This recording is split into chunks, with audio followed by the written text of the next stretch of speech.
नमस्कार दोस्तों, आज मैं आपको बताऊंगी कि बढ़े हुए ब्लड शुगर का हमारी आंखों पर क्या असर पड़ता है। अगर आपको मेरा वीडियो पसंद आए तो इसको लाइक, शेयर और सब्सक्राइब करना ना भूलिएगा। सबसे पहले तो मैं ये बताऊंगी कि जो डायबिटिक पेशेंट्स होते हैं उनकी आंखों में फ्लक्चुएशन ऑफ विजन बहुत ज्यादा होता है। यानी कि कभी उनको लगता है कि रोशनी एकदम साफ हो गई है, कभी लगता है एकदम धुंधलापन सा आ गया है। इसके कई कारण हो सकते हैं। पहला कारण यह होता है कि हमारी आंख का ये जो नेचुरल लेंस है ये शुगर को एब्जॉर्ब कर लेता है, सोख लेता है, जिसके कारण ये मोटा हो जाता है, स्वेलिंग हो जाती है इसकी। तो ये लेंस फिर अच्छे से रेस को फिल्टर होके पीछे के पर्दे पर फोकस नहीं कर पाता है, तो इसीलिए रोशनी धुंधली हो जाती है। दूसरा कारण यह है कि ये जो लेंस है ये क्रिस्टलिन से मिलकर बनता है।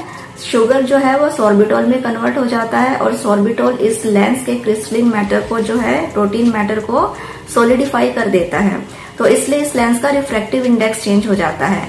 रिफ्रैक्टिव इंडेक्स चेंज होने के कारण रोशनी धुंधली हो जाती है क्योंकि लेंस का ऑटो फोकस खराब हो जाता है। दूसरा असर हमारी आंख पे ये पड़ता है कि हमारे आंख में जो पीछे का पर्दा होता है ये वाला, ये सेंट्रल पार्ट, इसकी सूजन हो जाती है और इसको मैक्यूलर इडीमा बोलते हैं।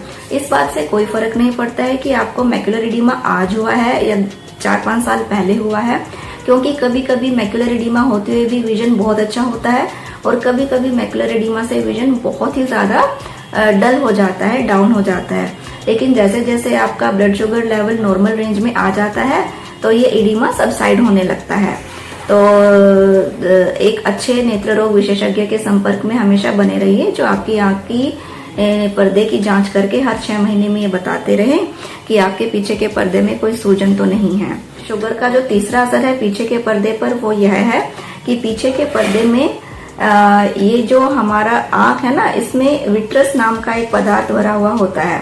तो यहाँ पर ना कभी कभी हेमरेज हो जाता है, जिसको विट्रस हेमरेज बोलते हैं, और आंखों के सामने एकदम से ना ब्राउन कलर का स्पॉट घूमने लगता है।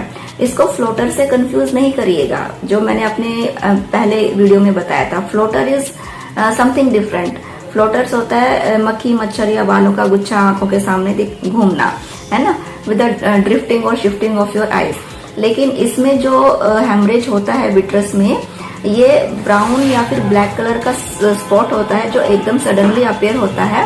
एंड इस अवस्था में आपको तुरंत जाकर एक अच्छे नेत्र रोग विशेषज्ञ की सलाह लेनी चाहिए। चौथा जो असर होता है डायबिटिक आई में वो ये होता है कि पीछे का जो पर्दा होता है वो कॉम्प्रोमाइज काफी हो जाता है। उसमें नई नई ब्लड वेसल्स बनना शुरू हो जाती हैं और वो फूटना भी शुरू हो जाती हैं। इसको रेटिनल हेमरेज बोलते हैं। तो ये रेटिनल हेमरेज जैसे जैसे होता है विजन एकदम से कम होना शुरू हो जाता है। और जब ये नई नई जो ब्लड वेसल्स हैं ये जब फूटने के बाद, ब्लीडिंग करने के बाद जब ये हील होती हैं तो ये फाइब्रोटिक स्कार्स छोड़ती हैं, फाइब्रोसिस करती हैं, यानी कि बहुत ही कड़े तरीके से जकड़े रहते हैं पीछे के पर्दे को। और इससे हमारी 5वीं और सबसे ड्रेडफुल कंडीशन अराइज होती है, जिसको बोलते हैं आरडी, या फिर पीछे के पर्दे का उखड़ जाना। एकदम सडन लॉस ऑफ विजन हो जाता है और बिल्कुल ऐसा लगता है जैसे कि आंखों के सामने काले रंग का पर्दा सा गिर गया हो।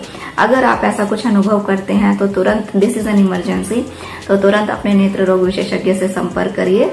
मैं आप यही आशा करती हूँ कि आप सब लोग स्वस्थ रहें, खुश रहें और अपने सेहत का ध्यान रखें। ब्लड शुगर लेवल को अपने नॉर्मल रेंज में रखिए और हर 6 महीने में अपनी आंख के पर्दे का जांच कराते रहिए। धन्यवाद।